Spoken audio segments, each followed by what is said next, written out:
एक वीरान द्वीप, 3 लापता कीपर्स और एक ऐसा रहस्य जो 120 साल बाद भी गहराता जा रहा है। फ्लैनन आइल्स लाइटहाउस की यह कहानी आज भी दहशत और हैरानी से भरी है। उस ठंडी तूफानी रात में आखिर क्या हुआ जब तीनों कीपर्स बिना कोई निशान छोड़े अचानक गायब हो गए? क्या यह सिर्फ एक हादसा था या कुछ ऐसा जिसे आज भी कोई समझ नहीं पाया? नमस्कार दोस्तों, आशा करता हूं कि आप सब बढ़िया होंगे। स्वागत है आपका हमारे चैनल रोचक कहानियों में। अगर आपको भी ऐसी कहानियां सुनना पसंद है जो अभी तक अनसुलझी हैं, तो चैनल को सब्सक्राइब कर लीजिए। चलिए अब वापस आते हैं इस रहस्यमयी कहानी पर और जानते हैं उस रात की घटनाओं को जिसने इस लाइट हाउस को हमेशा के लिए एक अनसुलझी पहेली बना दिया। फ्लैनन आइल्स लाइट हाउस स्कॉटलैंड के पश्चिमी तट से दूर फ्लैनन आइल्स पर स्थित एक ऐसा स्थान है जो न केवल अपनी उपयोगिता के लिए बल्कि 1900 में वहां से कीपर्स के रहस्यमयी तरीके से गायब होने के लिए भी जाना जाता है।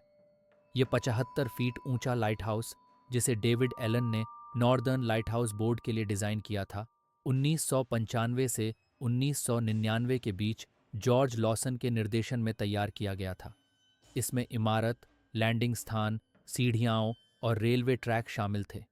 इस कठिन जगह पर निर्माण के लिए सामान को नावों की मदद से लाया गया और फिर 45 मीटर ऊंची चट्टानों तक खींचा गया।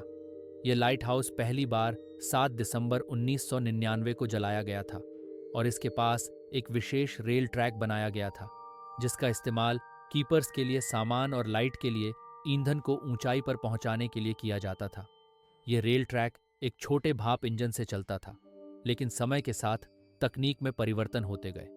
1960 के दशक में इस रेल ट्रैक को हटाकर एक 3 पहियों वाले वाहन से सामान ले जाया जाने लगा। फिर इसके कुछ समय बाद हेलीपैड बनने के साथ इस वाहन की भी जरूरत खत्म हो गई। आपको बता दें, हेलीपैड एक प्लेटफॉर्म होता है जिसका उपयोग हेलीकॉप्टरों के उतरने और उड़ान भरने के लिए किया जाता है। आगे चलकर 1971 में लाइट हाउस को पूरी तरह ऑटोमेटिक कर दिया गया और एक हेलीपैड का भी निर्माण किया गया। अब लाइट हाउस की रोशनी एसिटिलीन गैस से जलती है और इसकी रेंज 17 समुद्री मील तक है। लेकिन यह कहानी यहीं खत्म नहीं होती। फ्लैनन आइल्स लाइट हाउस का सबसे रहस्यमयी अध्याय 15 दिसंबर 1900 को शुरू हुआ, जब स्टीमर आर्क्टर, जो फिलाडेल्फिया से लीथ की ओर जा रहा था, ने अपनी लॉग बुक में दर्ज किया कि खराब मौसम के दौरान लाइट हाउस की रोशनी काम नहीं कर रही थी। ये घटना असामान्य थी क्योंकि लाइट हाउस हमेशा चालू रहता था। जब यह जहाज 18 दिसंबर 1900 को लीथ पहुंचा, तो इस सूचना को नॉर्दर्न लाइट हाउस बोर्ड को भेजा गया। यही वह क्षण था जिसने इस लाइट हाउस को रहस्यों के घेरे में डाल दिया और यह घटना आज भी दुनिया भर में चर्चित है। इसके बाद फ्लैनन आइल्स लाइट हाउस की रहस्यमयी घटना की कहानी तब और पेचीदा हो गई जब हेस्पेरस नामक राहत जहाज 20 दिसंबर को खराब मौसम के कारण द्वीप पर नहीं पहुंच सका। अंततः 26 दिसंबर की दोपहर में जहाज द्वीप पर पहुंचा, जहां 3 lighthouse keepers, James Ducat, Thomas Marshall और डोनाल्ड मैकार्थर, लाइट हाउस की देखरेख कर रहे थे। लेकिन कहानी ने और रहस्यपूर्ण मोड़ तब लिया जब हेस्पेरस के चालक दल और राहत रक्षक द्वीप पर उतरे तो उन्हें कई अजीब संकेत मिले।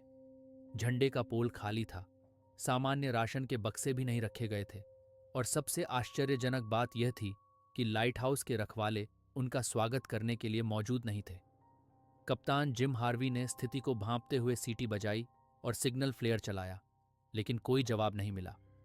अभी स्थिति पूरी तरह साफ नहीं हुई थी, इसलिए इसे समझने के लिए राहत रक्षक जोसेफ मूर को अकेले द्वीप पर भेजा गया।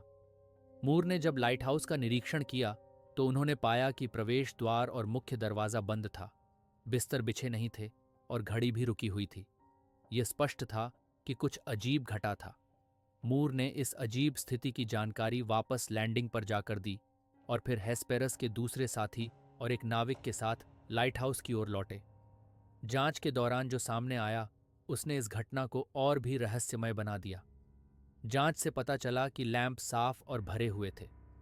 लाइट हाउस के अंदर या द्वीप पर कहीं भी रखवालों का कोई निशान नहीं मिला, जिससे यह घटना और भी रहस्यमय हो गई। इस परिस्थिति को देखते हुए कप्तान हार्वी ने 26 दिसंबर 1900 को नॉर्दर्न लाइट हाउस बोर्ड को एक तार भेजा। जिसमें उन्होंने सूचित किया कि तीनों कीपर्स रहस्यमय तरीके से गायब हो गए हैं। इसके बाद लाइट हाउस और पूरे द्वीप की खोज शुरू हुई। खोज के दौरान जो सामने आया वह और भी चौंकाने वाला था। खोज से पता चला कि पश्चिमी लैंडिंग पर हाल के तूफानों से भारी नुकसान हुआ था। 33 मीटर की ऊंचाई पर स्थित एक बॉक्स टूटा हुआ था, लोहे की रेलिंग मुड़ी हुई थी और 1 टन से ज्यादा वजन वाला पत्थर भी हिला हुआ पाया गया था।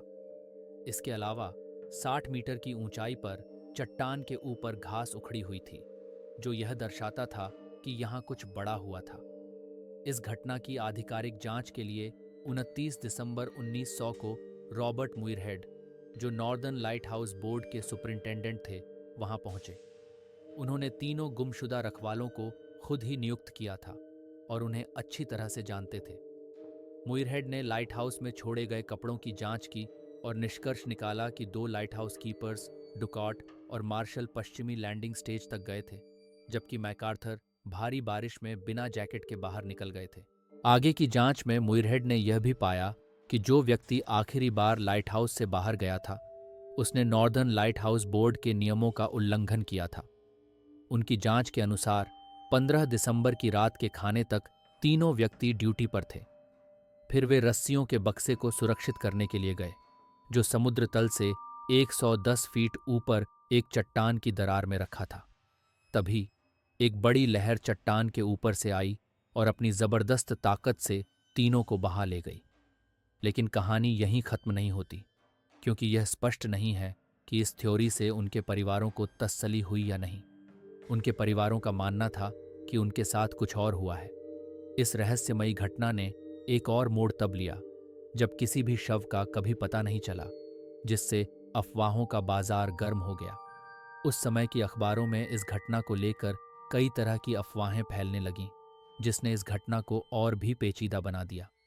फ्लैनन आइल्स लाइट हाउस की रहस्यमयी घटना की कई थियरीज हैं, जो इस अनसुलझे मामले को समझाने की कोशिश करती हैं। सबसे पहली थ्योरी यह है कि तीनों लाइट हाउस रखवाले किसी समुद्री तूफान का शिकार हो गए होंगे। माना जाता है कि लहरें इतनी प्रचंड थीं कि उन्होंने सब कुछ अपने साथ बहा लिया, और घटनास्थल पर टूटी रेलिंग और बिखरी हुई चीजें इस सिद्धांत को मजबूती देती हैं। परंतु केवल समुद्री तूफान का विचार ही इस रहस्य को पूरी तरह सुलझा नहीं पाता। दूसरी ओर, कुछ लोग यह मानते हैं कि शायद यह कोई प्राकृतिक आपदा नहीं, बल्कि एक दुर्घटना थी। यह दावा किया जाता है कि तीनों व्यक्तियों में से कोई या सभी चट्टानों की तरफ गए होंगे और वहां से फिसलकर गहरी खाई में गिर गए होंगे। यह सिद्धांत भी संभावित लगता है, क्योंकि द्वीप का भूगोल बेहद खतरनाक था। परंतु अगर यह सच होता तो उनके शव अब तक मिल जाने चाहिए थे, जो कभी नहीं मिले। इसी के साथ एक और थ्योरी भी सामने आती है। कुछ लोगों का मानना है कि उन पर किसी बाहरी व्यक्ति ने हमला किया होगा। हो सकता है कि समुद्री लुटेरों ने उन पर धावा बोला हो या किसी अनजान दुश्मन ने उनकी जान ली हो। हालांकि इस बात का कोई पुख्ता सबूत नहीं मिला। फिर भी यह विचार कई बार उठाया गया है। परंतु यदि बाहरी हमला नहीं हुआ, तो सवाल उठता है कि क्या लाइट हाउस के रखवालों के बीच खुद कोई तनाव पैदा हुआ होगा। कुछ मानते हैं कि इस एकांत और कठिन माहौल ने उनके मानसिक स्वास्थ्य पर गहरा असर डाला होगा, जिससे उनमें आपसी तनाव और विवाद पैदा हुआ। यह भी संभव है कि मानसिक अस्थिरता के कारण कोई घटना हुई हो। फिर भी इस सिद्धांत को साबित करने के लिए भी कोई ठोस प्रमाण उपलब्ध नहीं है। लेकिन जब ये सभी सिद्धांत असफल हो जाते हैं, तो एक और रहस्यमयी विचार सामने आता है। कई लोग इस घटना को परालौकिक शक्तियों से जोड़ते हैं। उनका मानना है कि शायद द्वीप की पुरानी आत्माओं या अलौकिक शक्तियों ने इन लोगों को गायब कर दिया हो। एक और सिद्धांत सबसे रोमांचक और डरावना है, और इसी कारण से इसे काफी प्रसिद्ध मिली है, भले ही कोई प्रमाण न हो। यह माना जाता है कि एक बड़ा सांप जो समुद्र में रहता है, द्वीप के पास आ गया होगा। इस तरह के सांपों के बारे में कई पुरानी समुद्री कथाओं में कहा गया है कि वे जहाज़ों और समुद्र किनारे रहने वाले लोगों पर हमला करते हैं। हो सकता है कि इस विशालकाय सांप ने लाइट हाउस के तीनों रखवालों को अपने शिकंजे में जकड़ लिया हो और उन्हें समुद्र में खींच कर ले गया हो। इस सिद्धांत का आधार उन पुरानी कहानियों पर है जिन्हें पुराने नाविकों और मछुआरों द्वारा पीढ़ी दर पीढ़ी सुनाया जाता था। वे समुद्री सांपों को बेहद खतरनाक और विशाल जीव मानते थे, जो किसी भी क्षण अपनी विशालकाय ताकत से लोगों को निगल सकते थे। हालांकि वैज्ञानिक दृष्टिकोण से ऐसे किसी सांप के अस्तित्व के ठोस प्रमाण नहीं मिले हैं, लेकिन जरा सोचिए, क्या हो अगर यह विशालकाय सांप वास्तव में टाइटनोबोआ जैसा कोई प्राचीन जीव हो, वही सांप जो 40 फीट से भी लंबा था और जिसका जबड़ा इतनी ताकतवर था कि एक पल में अपने शिकार को कुचल सकता था। क्या ऐसा हो सकता है कि यह दैत्याकार जीव समुद्र की गहराइयों से निकला हो और उन तीनों कीपर्स को अपनी चपेट में ले लिया हो? क्या पता यह सांप अभी भी समुद्र की गहराई में मिलते हों।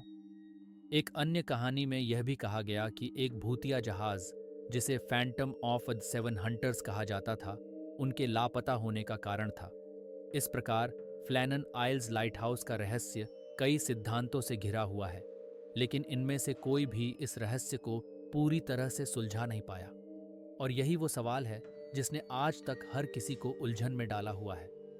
क्या तीनों रखवालों की मौत महज एक प्राकृतिक आपदा का नतीजा थी, या फिर उस रात लाइट हाउस के आसपास कुछ ऐसा घटा जिसे कोई देख नहीं सका?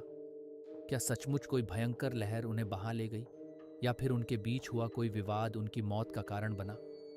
ये रहस्य 120 साल बाद भी वैसे ही कायम है। कोई शव नहीं मिला, कोई निशान नहीं छोड़ा गया, और जो भी हुआ वो उस अंधेरी रात की चट्टानों और समंदर की लहरों के साथ ही गुम हो गया।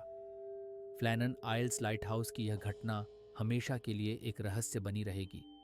क्या आप इस पहेली को सुलझा सकते हैं, या यह कहानी हमेशा धुंध में ही छिपी रहेगी? अगर आप भी इस रहस्य के पीछे छुपी सच्चाई को लेकर कोई अंदाज़ा लगाना चाहते हैं तो नीचे कमेंट्स में अपनी राय ज़रूर बताएं। और हाँ, ऐसे ही और भी दिलचस्प और रहस्यमयी कहानियों के लिए हमारे चैनल को सब्सक्राइब करें और वीडियो को लाइक करना ना भूलें। कौन जानता है, अगली पहेली का जवाब शायद आपके कमेंट्स में छिपा हो।